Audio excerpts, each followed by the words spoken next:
दोस्तों आज की इस वीडियो में जानेंगे आरआरबी एनटीपीसी अंडर ग्रेजुएटेड और ग्रेजुएटेड लेवल की जो वैकेंसी निकली हुई है उसके सिलेक्शन प्रोसेस के बारे में, फॉर्म फिलअप करने से लेकर और ज्वाइनिंग लेटर आने तक के बीच में जो जो प्रोसेस होता है उसके बारे में हम डिटेल से जानेंगे। तो सबसे पहले जो है हम देख लेते हैं आज का जो मुख्य टॉपिक है railway NTPC graduated and under graduated exam के बारे में 2025 का। सबसे पहला तो है ग्रेजुएशन लेवल की जो वैकेंसी निकली हुई है उसका फॉर्म फिलअप करना स्टार्ट हो गया है 21 अक्टूबर से 20 नवंबर के बीच में, जिसमें कुल सीट जो है 5817 है। और जब आप ग्रेजुएशन लेवल का फॉर्म फिलअप करते हैं तो आप रेलवे में station master, train manager, traffic assistant, junior accountant assistant और सीनियर क्लर्क कम टाइपिस्ट, इसमें जो है स्टेशन मास्टर के लिए टोटल जो है रेलवे में 615 वैकेंसी निकली हुई है और ट्रेन मैनेजर के लिए 6423 और ट्रैफिक असिस्टेंट सिर्फ कोलकाता के लिए 59 जो है कि मेट्रो के लिए है। और उसके साथ ही 10+2 स्तरीय यानी अंडर ग्रेजुएटेड का 3058 सीट निकला हुआ है। जिसको फॉर्म फिलअप करते हैं तो आप टीसी, सीसीटीसी, अकाउंटेंट क्लर्क कम टाइपिस्ट और जूनियर अकाउंटेंट कम जो है टाइपिस्ट बनते हैं। ओवरऑल देखा जाए तो अच्छी खासी सीट निकली हुई है, जिसका अगर आप फॉर्म फिलअप करना चाहते हैं तो rrbapply.government.in पर जो है आप फॉर्म फिलअप कर सकते हैं, जो कि रेलवे का ऑफिशियल वेबसाइट है। और इसका अगर एज क्राइटेरिया की बात करें तो एज कम से कम आपका 18 साल और ग्रेजुएशन लेवल का फॉर्म फिलअप करते हैं तो 33 साल और नॉन ग्रेजुएटेड करते हैं तो 30 साल। अगर कोई ओबीसी के कैंडिडेट हैं तो उसको 3 साल का छूट मिलेगा और कोई एससी एसटी के कैंडिडेट है तो उसको टोटल 5 साल का छूट मिलेगा। और फॉर्म भरने का फी जो कि जनरल, ओबीसी, ईडब्ल्यूएस को 500 रुपया और जो एससी एसटी कैटेगरी में आते हैं और जो फीमेल हैं उनको 250 रुपया, हमने दोनों आधा लगेगा। चलिए अब बात करते हैं सिलेक्शन प्रोसेस के बारे में कि सिलेक्शन प्रोसेस कैसे होगा। तो जैसे आप फॉर्म फिलअप करते हैं तो फॉर्म फिलअप करने के बाद आपका पहला एग्जाम CBT 1 होगा। CBT 1 जो एग्जाम होगा लगभग 5 से 6 महीने के बाद ही होगा, क्योंकि जो पिछला वैकेंसी निकला हुआ था उसका अभी तक प्रोसेस चल रहा है, कंप्लीट प्रोसेस नहीं हुआ है। तो फॉर्म फिलअप करने के बाद भी अगर आप पार्ट टाइम जॉब भी करते हैं या 10+2 पास आउट है या ग्रेजुएशन पास आउट है और अभी तैयारी नहीं किए हैं और आपका ठीक ठाक मैथ रीजनिंग है तो उसमें रनिंग दे करके मैथ्स का बुक ले लीजिए, रीजनिंग का बुक ले लीजिए और जीके जीएस का तैयारी कर लीजिए। तो लगभग जो है 6 महीने में आपका तैयारी हो जाएगा। 6 महीने में कैसे तैयारी होगा उसके बारे में भी आगे बताएंगे। पहले हम जान लेते हैं सिलेक्शन प्रोसेस के बारे में। तो सिलेक्शन प्रोसेस का जो पहला है CBT 1 होगा, कंप्यूटर बेस्ड टेस्ट 1, जिसमें कि मैथ्स आपका 30 नंबर का रहेगा, रीजनिंग 30 नंबर का रहेगा और जीके जीएस जो है आपका 40 नंबर का रहेगा और उसमें आपको समय दिया जाएगा टोटल 90 मिनट। उसके बाद यह क्वालिफाई नेचर का है, यानी इसमें आपको सिर्फ पास होना है, इससे आपका मेरिट नहीं बनेगा, सिर्फ आपको पास होना है। जब आप इसमें पास हो जाएंगे तब आपको CBT 2 के लिए एडमिट कार्ड जारी होगा। और CBT 2 के लिए जो है मैथ जो है CBT 2 में 35 क्वेश्चन रहेगा, रीजनिंग का 35 क्वेश्चन रहेगा और जीके जीएस और जो है करंट अफेयर्स का 50 क्वेश्चन रहेगा। तो ओवरऑल जो है 120 क्वेश्चन रहेगा और उसमें भी सिर्फ 90 मिनट दिया जाएगा। तो CBT 1 और CBT 2 हो गया। उसके बाद जो है आपका स्किल टेस्ट होगा, इसको कि साइको कहते हैं। इसके बाद जो है अगर आप टाइपिस्ट के पोस्ट को फिलअप करते हैं तो आपकी टाइपिंग होगी और इसकी टाइपिंग बहुत ज्यादा हार्ड नहीं है। 1 मिनट में अगर आप इंग्लिश का टाइपिंग करते हैं तो 30 वर्ड होना चाहिए और हिंदी करते हैं तो 25 वर्ड होना चाहिए। अगर आपको आंख का प्रॉब्लम है तो ऐसे कंडीशन में आप इस पोस्ट को पहले प्रीफर कीजिएगा, जो कि आपके लिए बेस्ट रहेगा, क्योंकि मेडिकल टेस्ट में जो है इस सब में उतना हार्ड नहीं रहता है जितना कि स्टेशन मास्टर, ट्रेन मैनेजर वगैरह वगैरह उस सब में जो है ट्रैफिक असिस्टेंट है वो सब में तो ज्यादा रहता है। फिर अगर आप स्किल टेस्ट में पास हो गए तब जो है आपका डॉक्यूमेंट वेरिफिकेशन होगा और डॉक्यूमेंट वेरिफिकेशन के बाद आपका मेडिकल टेस्ट होगा और इसमें जो है मुख्य रूप से B1 या B2 टाइप के जो है मेडिकल टेस्ट होगा।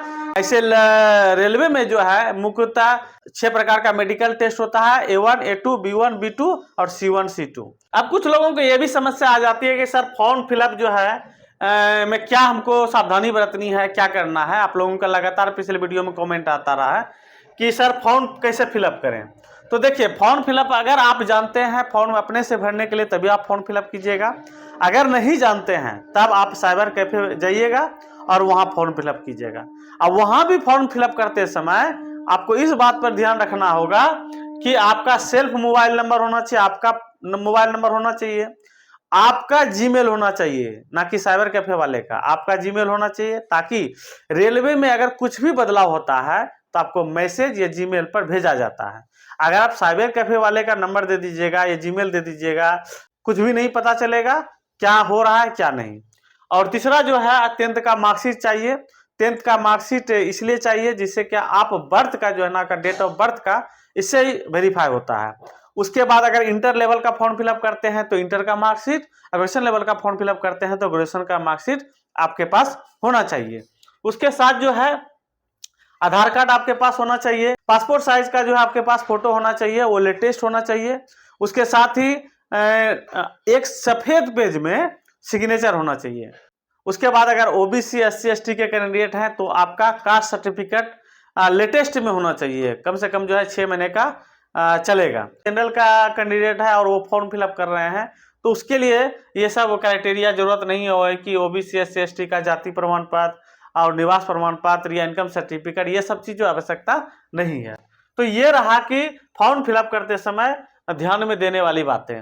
अब जो है प्रिपरेशन कैसे करें, तो प्रिपरेशन जो है जब आप फॉर्म फिलअप कर देते हैं तो मुख्य हो जाता है प्रिपरेशन, और सिलेक्शन आपका तभी होगा जब आपकी तैयारी अच्छी होगी। कुछ लोग फॉर्म फिलअप कर देते हैं, तैयारी है या नहीं है, क्या करना है, कुछ नहीं। तो ऐसे में क्या होगा, आप अपना 500 रुपया और 250 रुपया सिर्फ सरकार को दे रहे हैं, ठीक है। तो अगर आप फॉर्म फिलअप किए हैं और चाहते हैं कि रेलवे में नौकरी ले, तो आगे जो भी हम बताएंगे उस पर ध्यान दीजिएगा।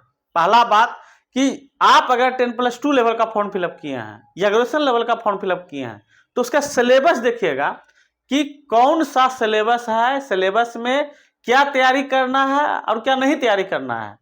सब चीज नहीं पढ़ना है, जो पूछा जाएगा सिर्फ वही पढ़ना है। तो इसके लिए हम टेलीग्राम ग्रुप जो मेरा है लोको पायलट गोपाल का, वहां पर हम सिलेबस बता दिए हैं। ऐसे वहां सारे अपडेट हम देते रहते हैं, चाहे ग्रुप डी हो, आरआरबी एनटीपीसी का ग्रेजुएटेड नॉन ग्रेजुएटेड लेवल का जो वैकेंसी आई है उसका सिलेबस, स्टडी मटेरियल, पीडीएफ, वो सारे वहां प्रोवाइड करते हैं। कुछ दिन में एलपी की वैकेंसी भी निकलने वाली है।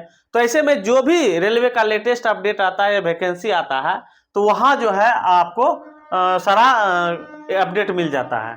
तो एक तरह से चलिए सिलेबस सबसे पहला तो होता है सिलेबस। सिलेबस में क्या रहेगा, मैथ्स, रीजनिंग, जीके, जीएस।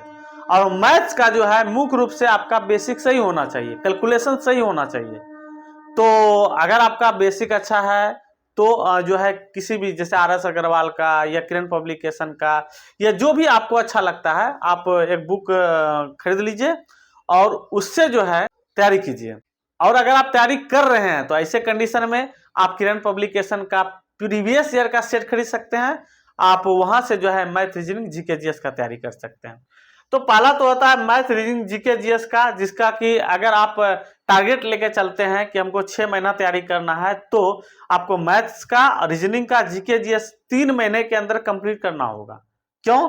क्योंकि 3 महीना जो है उधर जो आपको सेट प्रैक्टिस भी करना होगा, ठीक है। 6 महीने का जो आपको टारगेट दिया गया है, 6 महीने में देखिए जो रियल फैक्ट है, 6 महीने में तैयारी उसी का हो सकता है जो अपने आप को रेलवे के हवाले कर दिया है, ठीक है। मतलब अब जीना है, मरना है, सोना है, बैठना है, कुछ भी करना है, कुछ भी सोचना है। जैसे आप गर्लफ्रेंड के यादों में रहते हैं, ठीक उसी प्रकार आपके दिमाग में यही रहना चाहिए कि भाई 6 महीना बाद एग्जाम होने वाला है, 4 महीना बाद एग्जाम होने वाला है, तो उसके लिए तैयारी कैसे करें, क्या पढ़ें, कैसे पढ़ें, कौन सा चीज छोड़ें, क्या चीज नहीं छोड़ें, क्या चीज पढ़ें, ये सब चीज आपके माइंड में चलते रहना चाहिए।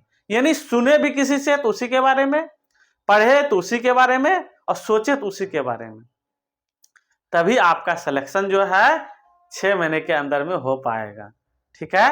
और अगर कोई पार्ट टाइम जॉब करता है और सोचेगा कि हम कर लें, तो भैया देखिए इस बार जो है आप तैयारी स्टार्ट कर दीजिए। आपको जो है कम से कम साल भर लगेगा तैयारी करने में, क्योंकि जब कहीं आप बाहर काम करते हैं या आप ITI कर रहे हैं, पॉलिटेक्निक कर रहे हैं, बीटेक कर रहे हैं, जो भी कर रहे हैं, तो आप इसमें इतना टाइम नहीं दे पाइएगा। ठीक है, जब इतना टाइम नहीं दे पाइएगा तब आपको दिक्कत हो सकता है।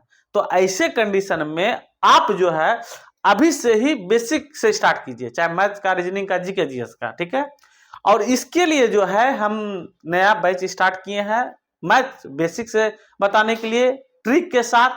उसके लिए आप ज्वाइन कर सकते हैं, सिर्फ 99 रुपया लग रहा है, जिसमें आपको सिलेबस, स्टडी मटेरियल और टॉपिक वाइज जो है PDF प्रोवाइड किया जाएगा, साथ में सॉल्यूशन बताया जाएगा और इजी वे से कैसे हम एग्जाम को पास करें, कौन सा पढ़ना है, कौन सा नहीं पढ़ना, वो सारे जो है बीच में बात करते रहेंगे। तो आप चाहे तो ज्वाइन कर सकते हैं, और नहीं तो आप जो है बुक लेकर के आप पढ़ाई कीजिए, तो आपके लिए बेस्ट रहेगा। ठीक है, मैथ्स, रीजनिंग, जीके जीएस का आप तैयारी कर लिए, उसके बाद जो है प्रीवियस ईयर का सेट मारना है। ठीक है, उसके बाद जो भी आप तैयारी कर रहे हैं आप उसको एक नोटबुक में लिखिए और नोटबुक में हाईलाइट कीजिए, क्योंकि नोटबुक में आपको बहुत सारा चीज हो जाएगा, और उस चीज को हाईलाइट कीजिए जो कि एग्जाम जब आप देने जाएं उससे 4 दिन पहले, 5 दिन पहले सिर्फ उस हाईलाइट वाले चीज को ही पढ़ना है। ठीक है, तो ये चीज आपको जरूर करना है, हाईलाइटर जरूर रखिएगा। चलिए, ये तो हुआ प्रिपरेशन इससे रिलेटेड। और टेलीग्राम से जोड़ना चाहते हैं तो लोको पायलट गोपाल यहाँ जो लिखे हैं ज्वाइन कर सकते हैं। यूट्यूब में आप जो है पायलट गोपाल को सर्च करके आप वहाँ भी सब्सक्राइब कर सकते हैं। वहाँ लगभग हमारी जो है 5,50,000 की फैमिली है, और टेलीग्राम पर अभी चूंकि 2-3 महीना पहले अगस्त से स्टार्ट किए हैं, तो लगभग जो है 30,000 की फैमिली होने वाली है। तो चलिए देखते हैं। उसके बाद जो है बहुत लोगों के मन में यह भी आता है कि सर किस जोन में फॉर्म फिलअप करें जो कि सेफ जोन हो, जहां की ज्यादा कटअप ना हो, और एक बार जब फॉर्म फिलअप करें फर्स्ट एंड लास्ट हो जाए। तो देखिए, एक प्रीवियस ईयर के जब हम रिव्यू किए कि क्या कैसे होना चाहिए, कौन सा जोन भरा जाए, सीट कैसा है, तो इस आधार पे जो है हम 5 जोन को सेलेक्ट किए हैं। पहला रहेगा कलकत्ता, दूसरा बिलासपुर, तीसरा रांची, चौथा मुंबई और 5वां मालदा। और वहीं ग्रेजुएटेड लेवल के लिए जो सेफ जोन है, पहला है बिलासपुर, दूसरा है रांची, तीसरा है सिकंदराबाद और चौथा अजमेर और 5वां भोपाल। इसको आप सेलेक्ट कर सकते हैं। और जो पोस्ट की प्रायोरिटी है, आप लोग ये भी कहते हैं कि सर कौन से पोस्ट को पहले रखा जाए, तो टाइपिंग का जो पोस्ट है, जूनियर अकाउंटेंट कम टाइपिस्ट, सीनियर क्लर्क कम टाइपिस्ट, और ये अकाउंटेंट क्लर्क कम टाइपिस्ट और जूनियर क्लर्क कम टाइपिस्ट, ये सारे जो है 4-5 पोस्ट है जिसके लिए आपको टाइपिंग आनी चाहिए। ऐसे CCTC के लिए आपको टाइपिंग की आवश्यकता नहीं है, यानी TTE बनना है तो उसके लिए टाइपिंग की आवश्यकता नहीं है। अब स्टडी प्लान क्या किया जाए, स्टडी प्लान यानी जिससे कि हमारा सिलेक्शन सुनिश्चित हो सके। स्टडी कैसे करना है, तो इसके लिए जो है हम 4 चीज पर ध्यान दिए हैं कि देखिए, आप तैयारी ऑफलाइन और ऑनलाइन दोनों तरह से कर सकते हैं। अगर आपके शहर में कोई कोचिंग है तो आप कोचिंग को ज्वाइन कीजिए, वो बेस्ट रहेगा, क्योंकि ऑनलाइन में जब मन होता है तब पढ़ता है, नहीं होता है रख देता है मोबाइल। ठीक, तो हम जो है ऑफलाइन को प्रीफर करेंगे, तो ऑफलाइन को देखिए। अब ये हुआ 8 से 10 घंटा आपको जो है पढ़ना होगा, 8 से 10 घंटा। 6 महीने में 4 महीना तो आपको दिन रात एक करके पढ़ना है। उसके बाद जो है कोई मॉक टेस्ट ज्वाइन करना है जो कि कंप्यूटर पर देना है आपको, और उसमें जो भी आपसे नहीं बन रहा है उसको एक नोटबुक में लिखिए और घर में आकर के देखिए कि आखिर क्यों नहीं बन रहा है। ठीक है, सेट प्रैक्टिस कीजिए, सेट प्रैक्टिस में देखिए क्यों नहीं बन रहा है, उस पर ज्यादा फोकस कीजिए। फिर जो है आपको डेली जो है इवनिंग में क्विज भी करना है। 4 लड़का मिल करके, 5 लड़का मिल करके हो सके तो एक ग्रुप बनाइए और उस ग्रुप को शाम में डेली क्विज कीजिए। क्विज करने से क्या होता है, जो चीज आप पढ़ें आज फिर वो जब सुनते हैं तो वो बहुत ज्यादा देर तक याद रहता है।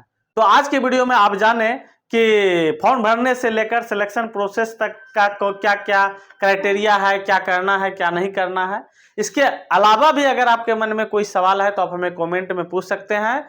वीडियो को अभी तक लाइक नहीं किया तो जाते जाते लाइक कर दीजिए, और सब्सक्राइब नहीं किया है तो सब्सक्राइब भी कर लीजिए, तो फिर मिलते हैं नेक्स्ट वीडियो में बहुत ही एक अच्छी जानकारी के साथ। धन्यवाद।